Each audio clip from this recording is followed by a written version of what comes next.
The Tiger's Whisker.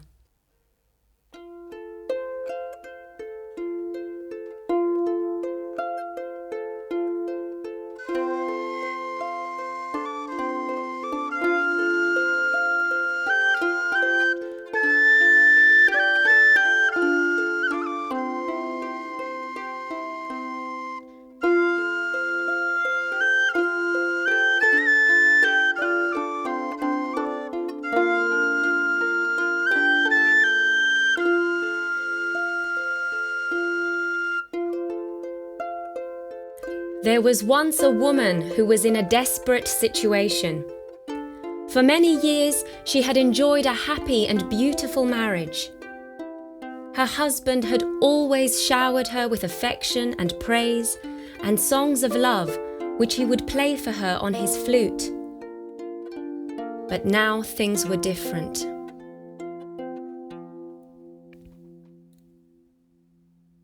Her husband had been sent to war, and since his return, he had hardly spoken a word to her.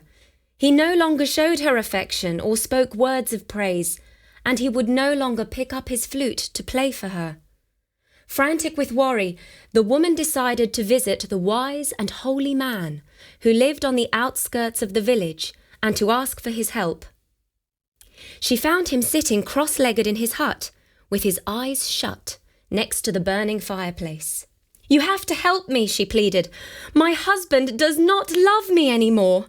Since his return from war, he has completely changed. I make him his favourite food, but he pushes it away.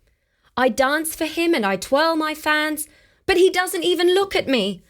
I give him his flute and I ask him to play our favourite songs, but he walks away.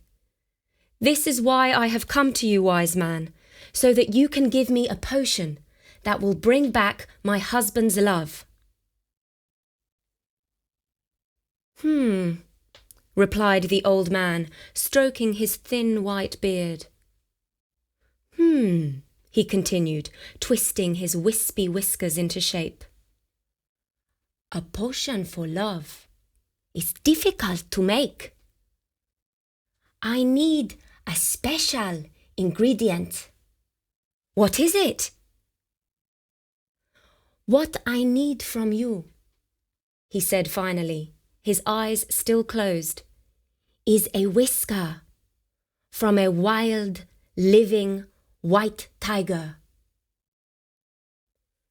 The woman looked at him in astonishment. How could she get a whisker from a wild white tiger? There was only one white tiger in these parts. He lived in a cave in the forest of the Tebek Mountains, but no one dared go anywhere near there. The old man bowed his head. The conversation was over. The woman returned home forlorn. That night she prepared her husband's meal and urged him to eat, but he pushed the plate away. She took up her fans and began to dance for him.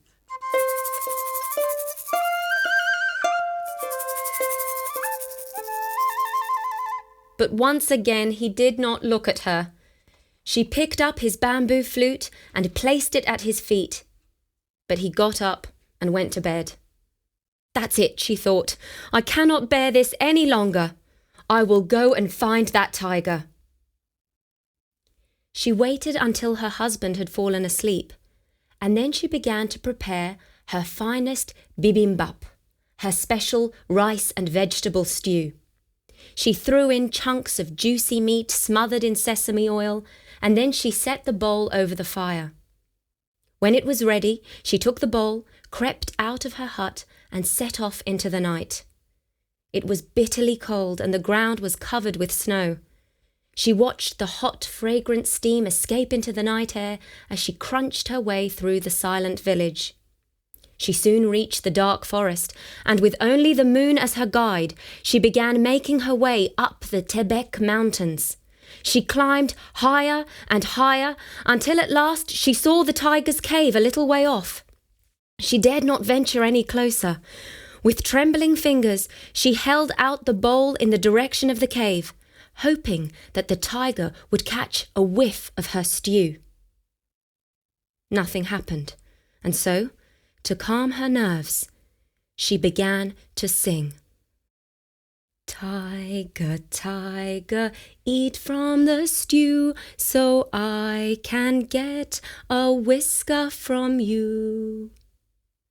She took a step closer, but could feel the fear rising up from her belly. Her whole body was shaking.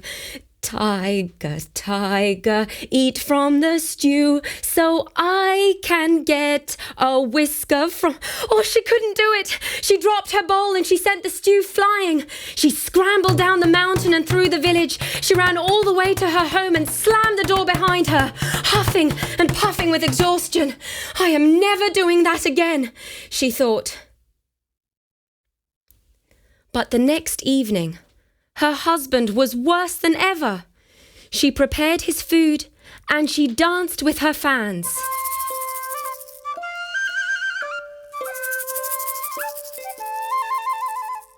She handed him his flute and begged him to play. But it was as though he could not even see her. The woman was at her wit's end and decided that she would try her bimbibap stew again, but this time she stirred in chili paste for extra flavour. She let it cook over the fire until the smell of spices filled her little hut, and then she made her way out into the night once more. With her steaming bowl, she padded through the silent village, through the forest where the pine trees swayed and danced in the moonlit night, scrambling up the mountain once more towards the cave. The woman gulped as she felt her belly churn with fear. With trembling hands, she held out her bowl in the direction of the cave and began to sing. Tiger, tiger, eat from the stew, so I can get a whisker from you. She took a few steps closer. Tiger, tiger, eat from the stew, so I can get a whisker from you. Suddenly, she thought she caught a glimpse of a shadow against the cave wall. She thought she saw the twinkle of a white whisker in the moonlight. Her legs gave way. Her heart beat wildly. She lost her nerve, dropped her stew, and almost fell down the mountain in her haste to escape the wild beast. She ran through the forest, the village, and all the way back to her hut, where she slammed the door behind her. The next day, she made every effort she could think of to provoke any sort of reaction from her husband. She cooked her best dishes, she carried her fans about all day long, and danced like she had never danced before. She even tried to play the flute herself, desperate for him to notice her.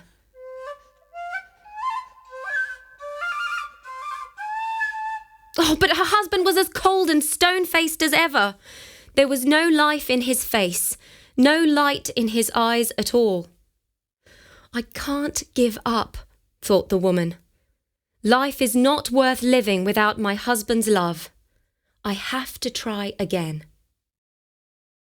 She set the bowl of bimbibap on the fire.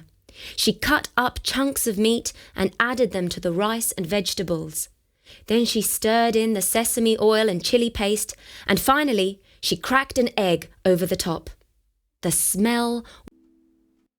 All at once she saw a shadow on the cave wall and held her breath. She saw the flicker of a whisker, but she stayed statue still.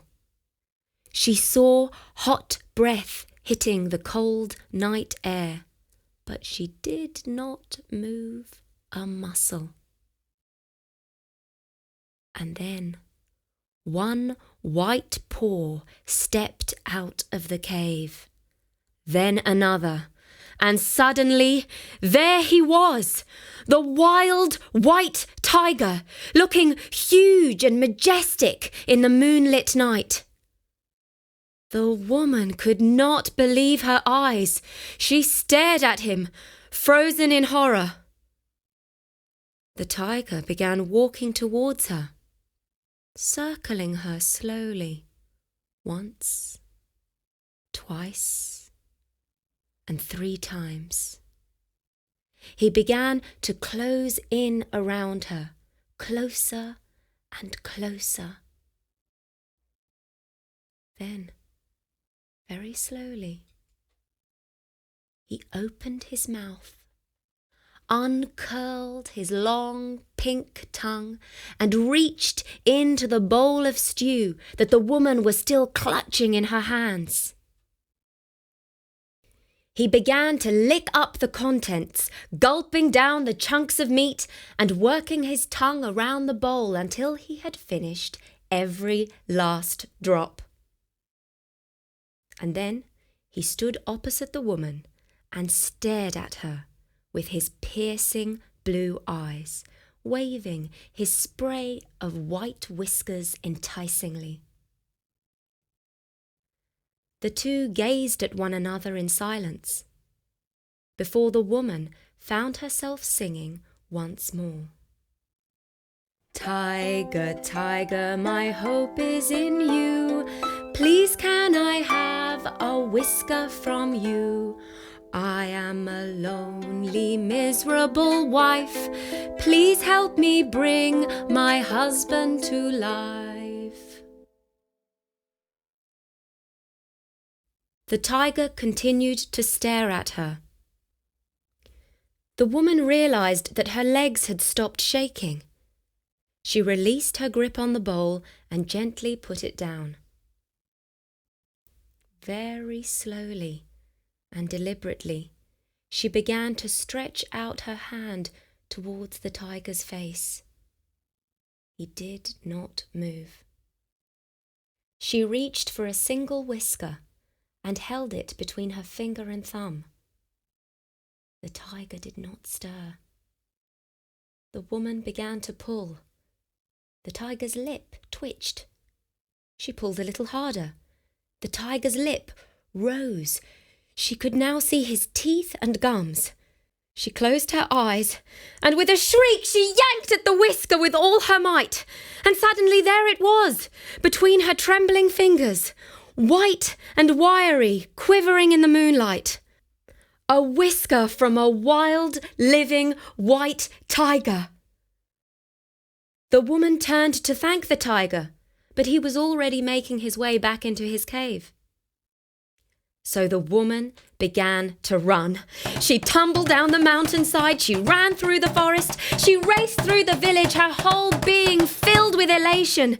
She burst into the hut of the wise and holy man and found him sitting cross-legged by the fireplace, just as she had left him 3 days earlier. The whisker was still pressed between her finger and thumb, and now she waved it in front of the old man's face. "I've got it! I've got it!" she cried, bouncing around with joy. "The whisker from the white tiger! Now you can make me a potion that will bring back the love of my husband. Here, take it!" The old man sat very still, and then slowly stretched out his hand and took the whisker. Turned it carefully between his fingers. He smelt it. He ran his tongue along it. He nodded with approval, and then he flicked the whisker into the air. The whisker circled slowly in mid-air before landing in the burning fire, and then with a hiss, it disappeared. The woman was aghast. "What have you done?" she gasped, suddenly depleted of all her energy. "Why did you do that? Do you know what it took for me to get that whisker from the wild white tiger?" "What did it take? The old man asked. It took, stammered the woman. But she couldn't speak. She felt like bursting into tears as she remembered all those nights of hard work, all her efforts now gone to waste. "Patience," the old man smiled. "It took patience. A man who goes to war sees terrible things Your husband needs your patience. The holy man now opened his eyes for the first time. They were a piercing blue. He looked at the woman with compassion. Don't you see that you are the potion? He continued.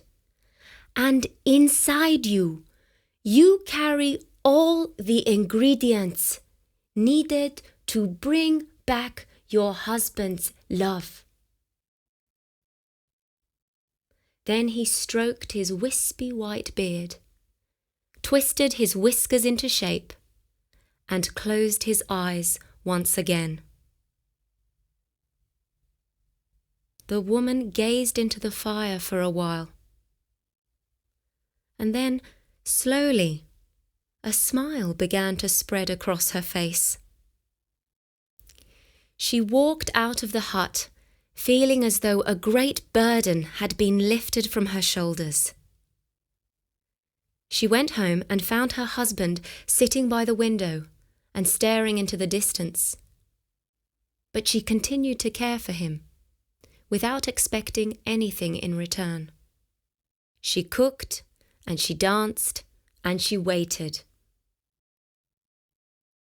A few months later, as she was preparing dinner, she thought she heard the gentle whistle of a flute in the next door room.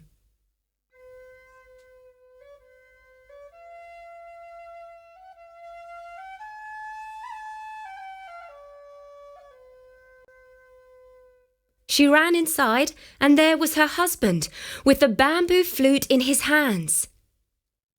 He looked up as she came in, and he smiled at her. Then he put the flute to his lips, and he began to play.